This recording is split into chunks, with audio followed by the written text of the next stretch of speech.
ngira ngo ubuzima bwarangiye, mbona ndashonje, mbona ntacyo kwambara, mbona nta kintu ndiho, nibuka ibintu Imana yavuganye nanjye nkiri muri ibyo, Imana iransura inyereka ahantu yankuye, inyereka uburyo yanzamuriye umushahara n'ibindi bitandukanye, irambwira ngo igisate cy'ingunguru nagukuyemo wakibonye.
Muraho bene data, Kristo Yesu nashimwe. Ni mwene so umuvugabutumwa Ernest ugusuhuza. Iki ni ikiganiro Weekend n'Imana. Turashimira Imana ko iduhaye weekend nziza, wa gatanu w'umugisha w'ubuzima turiho, igihugu kiriho, turasenga, turavuga ubutumwa, abajya muri siporo barajyayo, ibikorwa byinshi biratandukanye. Imana ibishimirwe, si kubw'imirimo, si kubw'amaboko, niko Imana yabwiye Zerubabeli. Nawe kuba uhumeka muri iyi weekend, si uko uzi ubwenge bwinshi, si uko uzi kwambara neza, kurya neza, wize amashuri. Hari benshi bageze ahacecekerwa, hari benshi bageze Rusororo, hari benshi bageze ku marimba atandukanye mu gihugu no hanze. Ku isi hari ab'indege zihitana, amamodoka, abo moto zihitana, hari abarimo serumu, hari abarimo za poseze, amagufa bayakata, imisumari. Ariko kandi ushobora no kutwumva uri kwa muganga, ushobora kutwumva urembye, urwaye, ushobora kutwumva watakaje akazi, wabuze urubyaro, gukuramo inda bijya bibaho, avortoma. Ariko twese ikintu duhuriyeho muri aka kanya cyo gutuma dushima Imana muri iyi weekend ni uko duhumeka, kandi tukaba turi kumva. Hari abantu amatwi adashobora kumva, hari abantu amaso atagikora, ariko twe turacyahumeka. Shimira Imana uko waba uhagaze kose, waranguye, utaranguye, wungutse, wahombye. Iyi ni weekend yo gushimira Imana. Turi mu cyumweru cya Rwanda Shima Imana, aho abanyarwanda twibuka aho Imana yadukuye.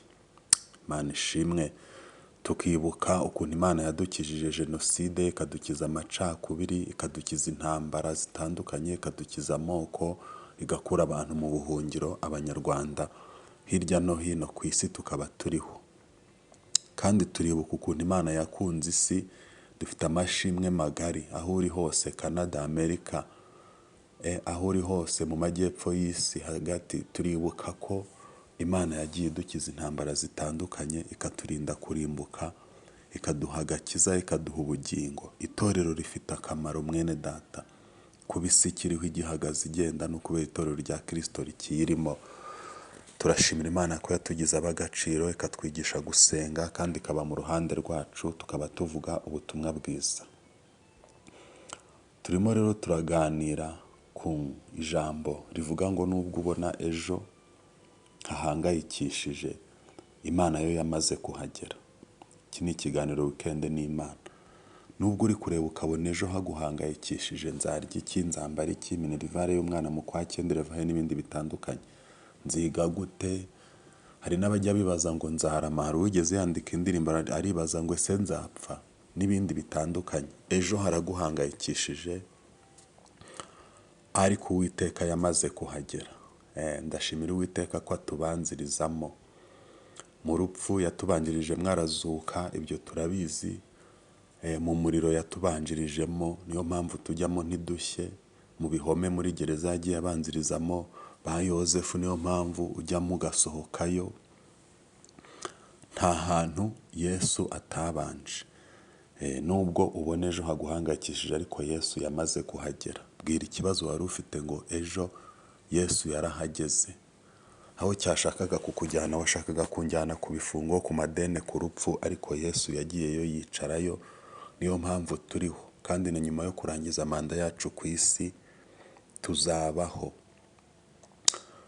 Hari indirimbo twanditse tujya turirimba ivuga ngo impumeko y'iwacu mu ijuru, ngo ndayikurura nkayumva. Haleluya. Ngo impumuro y'uburabyo bwaho n'imitako yo mu ijuru ndayikurura nkayumva. Umuntu uriho ikimenyetso cy'amaraso ya Yesu Kristo arakurura. Ibi bintu by'umwuka wera birakururana, ugakurura ijuru mu bitekerezo, ukarikumbura, ugakumbura gukiranuka, ugakumbura kubaho wubaha Imana, ugakumbura iby'abakiranutsi, ugakumbura kurya nkabo, ukabikunda, ukumva ukumbuye ijambo ry'Imana kandi umaze kurisoma, ugahorana inyota yo gusenga kandi wasenze. Haleluya. Impumeko y'iwacu. Nguhaye ikaze muri iki kiganiro, aho tugiye kuganira ko Imana igikora. Nubwo ejo ubona haguhangayikishije, haguteye ubwoba, nzabahe, nzabaho gute, nzashaka umugabo umeze gute, aho singiye kugumirwa, washaka wabona utinze kubyara, aho singiye kuba ingumba nkazimya umuryango, ikozeho ikiganza ku mutima. Muri iyi weekend wakira ijambo ry'ihumure rikubwira ngo Yesu aracyahari. Yesu wagukuye muri jenoside, Yesu wagukuye muri gereza, Yesu wadukuye mu ntambara zitandukanye, aracyahari ngo atange amahoro mu muryango wawe, atange amahoro mu buzima bwawe. Dusome ijambo ry'Imana mu rwandiko Pawulo yandikiye Abaheburayo, ibice 13 ku murongo wa 18. Abaheburayo 13:8. Abaheburayo 13:8. Yesu Kristo uko yari ari ejo n'uyu munsi niko ari, kandi niko azahora iteka ryose. Kadusubiremo. Yesu Kristo uko yari ari ejo n'uyu munsi niko ari, kandi niko azahora iteka ryose. Hari indirimbo nkunda ya korali Jehova irivuga ngo Imana yakurinze cya gihe, ubwo wabundabundaga mu bihuru, ubwo wirukankaga utazi iyo ujya. Yakurinze cya gihe ku ishuri bakwirukanye ukiga ukarangiza. Yakurinze cya gihe udacuruza, udahinga, umugabo yagutaye, umugore yagutaye. Yakurinze cya gihe ababyeyi bakujugunye. Ngo aho data na mama badashobora kuba naho Imana igihaba. Iyo Mana iracyahari. Ya Mana yagiye ku musaraba kugira ngo tubeho iracyahari. Abantu rero bajya bahangayikishwa n'imibereho, bakiheba, bakiganyira, ariko iyi weekend nguhaye ijambo ryo kukubwira ngo Yesu Kristo uko yari ari ejo n'uyu munsi niko ari. Imirimo yakoze mu buzima bwawe akaguha agakiza, imirimo yakoze mu buzima bwawe akarokora umutima wawe, akakumara agahinda, imirimo yakoze ugashyingirwa, ukabyara, ugashaka, imirimo yakoze nawe ukabona umuntu wagukunda, imirimo yakoze ukiga, imirimo yakoze ukaba uhumeka, ugakira ya mpanuka, hitse umutima mu nda. Yesu Kristo aracyahari. Iri ni ryo jambo ry'Imana nari nkuzaniye muri iyi weekend ryo kugukomeza, we kwiganyira, we kugira umubabaro. Ijambo ry'Imana ribereyeho kugukomeza, rikakwambika imbaraga. Ntushidikanye, Yesu ntajya ahinduka. Muri iyi minsi abantu baritegereza ibihari, bakareba ukuntu umuvuduko w'iterambere wihuta, bakumva amakuru ngo umuhora wa Hormuz wafunzwe, ibiciro byazamutse, ariko isi ishobora guhinduka, ariko Imana ntihinduka. Amafaranga ashobora gushira, akazi ka buri inshuti zahinduka, ariko Uwiteka Imana ntahinduka. Komeza umwizirikeho. Ntugire ubwoba bw'ejo, kuko Imana isanzwe n'ejo ihari. Yaremye byose, yahozeho kera, n'ubu irahari, n'ejo izaba ihari. Iyo usomye ubutumwa bwiza bwa Matayo ibice 6 ku murongo wa 4, 34, harakubwira ngo ntukiganyire utekereza iby'ejo. Wikwiganyira utekereza ngo akazi kanjye kabura, amafaranga ntiyaboneka, mwana wanjye atatsinda amasomo n'ibindi bitandukanye. Imana iracyashoboye. Imana rero iri kumwe nawe. Komera mwene data, wumva iki kiganiro turi kuganira. Umuririmbyi niwe waririmbye ubwo umwami Yesu ankunda ndi amahoro. Nubwo umuyaga waba mwinshi, Yesu aracyari mu bwato. Iyo usomye Mariko 4:35 kugeza 41, abigishwa babonaga umuyaga, umuraba ubarengeye, bagira ngo barapfuye, ariko Yesu araza aravuga ngo ceceka. Dufite Imana icecekesha ibibazo ufite. Ntukagire ubwoba ngo wubake ubuzima bwawe ku bintu, kuko ibintu bishobora guhinduka. Matayo 7:24 hatwigisha ko imvura iyo iguye imigezi igatemba, imiyaga igahuha, byikubita ku nzu yubatse ku rutare, ntacyo inzu iba kuko yubatse ahakomeye. Kubaka ahakomeye ni ukwiringira ko Imana ishoboye. Abantu bashobora kugusiga, ibintu bigahinduka, ubuzima bukaba bubi. Iki kiganiro nkuzaniye nicyo kukubwira ngo ukomere. Siko bizahora ku bategereza Uwiteka. Ntugatinye rero ngo isi iri guhinduka, ngo ibintu biri guhenda ku isoko, ngo ariko wowe umushahara wahembwaga ngo ntiwazamutse. Yesu uko yari ari ejo, ubona ako kazi n'uyu munsi niko ari. Umuririmbyi aremba ngo isi niba izavaho ijuru rikavaho, ngo uwizera azabona amasezerano. Iyo abantu bari kuvuga ko bashonje nibwo uzamuka, kuko ufite ijambo rikomeye Imana yakuvuzeho. Ijambo rye rirarema, ijambo rye rihindura ibintu. Nturebe ngo uburwayi buri kwiyongera, ngo isukari nibwo iri kwiyongera. Iyo kwiyongera nibwo Imana igukiza, kuko Imana yavuganye nawe ko izagukiza. Shira ubwoba, witinya abaroga. Shira ubwoba, witinya abakuvuga. Shira ubwoba, witinya abakurega ibinyoma. B'umukristo nyamuzima, wizere. B'umukristo uhamye, ukomere. Ngo nicyo gituma dukomera. Niyo haba ku munsi mubi tugakomera, nuko dufite ibyo byiringiro ko Yesu ashoboye. Igihe kimwe, ndasoreza ku buhamya, nigeze niheba ndiganyira. Ngira ngo ubuzima bwarangiye, mbona ndashonje, mbona ntacyo kwambara, mbona nta kintu ndiho. Nibuka ibintu Imana yavuganye nanjye nkiri muri ibyo. Imana iransura, inyereka ahantu yankuye. Inyereka uburyo yanzamuriye umushahara n'ibindi bitandukanye. Irambwira ngo igisate cy'ingunguru nagukuyemo wakibonye. Nkaguha gukundwa, ubwo wibazaga uko nawe wagira umukunzi. Nkaguha urugo, nkaguha umuryango. Imana igitanga agaciro bene data, ukajya kwa sobukwe bakakwakira neza. Umukwe wacu yaje. Icyo ni ikintu cy'agaciro, n'ibindi bitandukanye. Ikaguha amahoro mu kazi, ikaguha ubuzima, ikaguha abana, ukicara mu bana ukabona abana baragukikije. Ikaguha imibereho, ikaguha urukundo mu rugo. Nta muntu n'umwe ushobora kubura icyo ashimira Imana.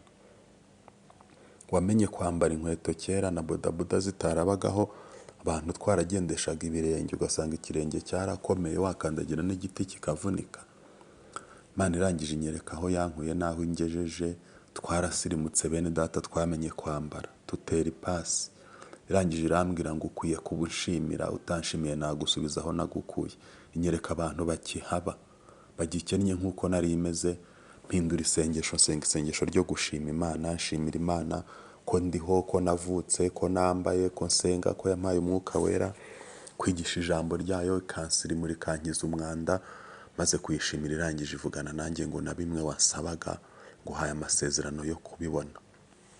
Iyo dushimye Imana tugashira ubwoba, tukumva neza insanganyamatsiko ndimo nkuganirizaho, insanganyamatsiko iryoshye kandi idasanzwe, ivuga ngo nubwo ubona ejo haguhangayikishije, Imana yo yamaze kuhagera. Iyo dushimye Imana tukayishimira ko yamaze kuhagera, ko yadutanzemo mu muriro, yadutanzemo. Byona biguteye ubwoba ngo intebe wicayeho irashyushye, Imana yayigutanzeho yicayeho. Ngo naho isi yahinduka, Imana ntihinduka, ihora ari yayindi. Guma mu masezerano, guma kwiringira Uwiteka, komera ushikame. Aracyavuga bikaba, aracyategeka bigakomera, aracyakiza indwara. Nubwo ubona bwari bumaze igihe bukwiziringaho, isi yahinduka gute, abantu baba babi gute, Imana iracyari mu ruhande rwawe. Komera ushikame, kenyera ukomeze, funga mukanda, ukubite satani, ukubite dayimoni mu buzima bwawe, wongere ugire kwizera. Wongere ugire kwizera kuko Bibiliya irambwira ngo ibyo byiringiro ntabwo bidukoza isoni. Kuko kwizera Yesu biduhindura abantu bahiriwe. Kwizera imbaraga ziri muri we biduhindura abantu bahiriwe. Uko yatsinze urupfu natwe turutsinda buri munsi. Ukabaho kugeza imyaka Yesu yakugeneye yuzuye. Nakubwiye n'ukuntu ajya yongerera n'abantu. Byaje kurangira rero Imana ingarutseho, irantabara, irandengera. Ibibazo nari ndimo ibinsohoramwo amahoro kuko nagize gufata umwanya wo gusenga nyishimira. Jya usenga ushimira Imana kuriye nubwo waba utari ibyo watekerezaga ko ari byiza. Wishimire ko wambaye uhumeka. Imana iri mu kazi. Nkwifurije weekend yo gushimira Imana uko uhagaze. Ngera wiyevari ushimira Imana uko uhagaze. Ureba aho igihugu cyavuye, ureba aho wavuye, ureba aho umuryango wawe wavuye, ureba inkomoko yawe. Irodebari kwa Makiri abantu barara bihisha intambara z'abacengezi, Imana idukurayo, bihisha mu buhungiro, Imana idukurayo. Mu ndwara zitandukanye z'ibyorezo, Imana idukurayo, zizo za covid n'ibindi. Wongere wibuke Imana. Imana ishaka abantu ko bayibuka bakayishimira. Mu gushimira Imana habaho kureba amatashe cyangwa imyanda aho wakiraniwe, ubundi ukavuga ngo si kubw'imirimo, si kubw'amaboko. Umuhora wa muhora umuzu ufunze, esanse yahenze, si kubw'imirimo, si kubw'amaboko. Iyo usomye Zekariya aya magambo yasangamo, ugasoma Ezira ibice 4 guhera ku murongo wa mbere, nubwo abanzi bawe baguhagurukira. Abanzi ngo bari bahagurutse b'Abayuda n'ab'Abenyamini bivanze n'Abashuri. Abashuri bari bivanze n'abantu b'i Samariya, bari baragomeye ubutegetsi bwari buriho ku ngoma y'umuhungu wa Salomo, barwanya Abisiraheli. Abanzi bose bahaguruka, ntacyo bazatwara u Rwanda, ntacyo bazatwara umuryango wawe, ntacyo bazagutwara. Ibitero by'abadayimoni ntacyo bizagutwara. Komera uhamye Imana wamenye. Bibiliya itubwira ko abantu bari bari muri generation y'imyaka 40-35 mu butayu ntibizera Imana ngo uretse Yosuwa na Kalebu. Imana yagiye ibica buhoro buhoro ibamaraho, havuka generation nshya no mu myaka 20-30-40 bagera mu gihugu cy'isezerano. Kurya ku by'Imana no kwizera ko isanduku y'isezerano wikoreye ari byo iby'Imana ivugana nawe mu ijambo ritukwigisha, mu buhanuzi wahawe n'ibindi bitandukanye n'inzozi urota bizasohora. Byaba ibyo wahanuriwe bizasohora, byaba ibyo warose bizasohora, ibyo wigishwa mu ijambo ry'Imana bizasohora. Nta nyungu Imana ifite yo kukubwira ibinyoma kuko ntirwanira nawe amasezerano yaguhaye. Rero tugiye gufatanya nawe dusenga Imana. Impamvu ibikubwira mbere ni ukugira ngo ikuremo umutima w'ibyiringiro, ukomere, umenye kubana n'umugabo. Kuko umugabo arangwa n'ibintu bibiri: ijambo no kugaba, nyuma y'ijambo akagabira. Imana rero ibanza ijambo kuko ni umugabo, ibivuga ibyo ishoboye gukora, ntiyikopesha, ntifata roni. Hanyuma kandi nyuma y'ijambo habaho gusohoza.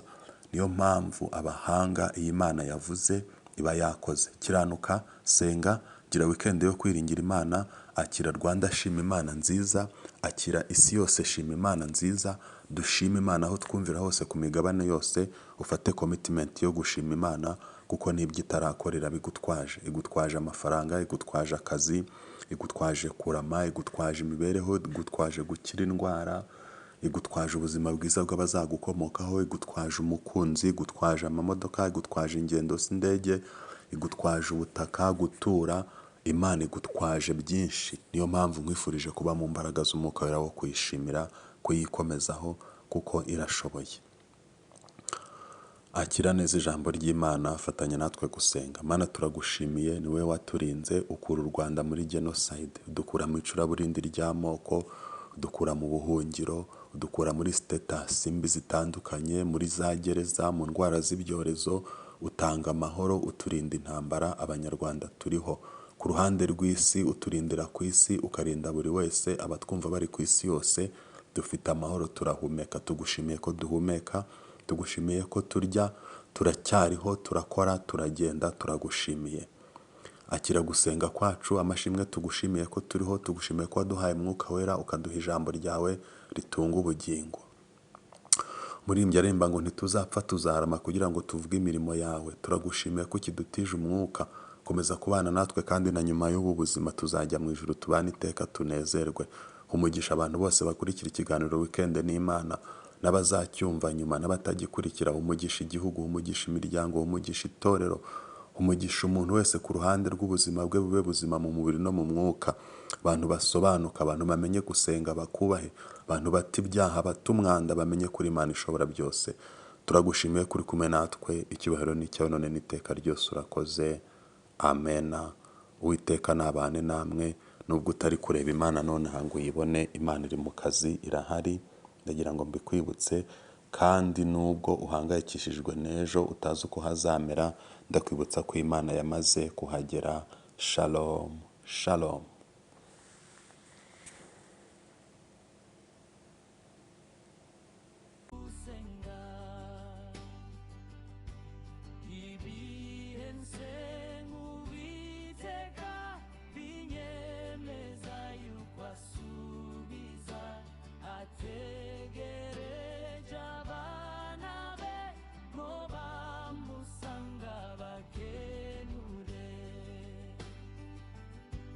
I'm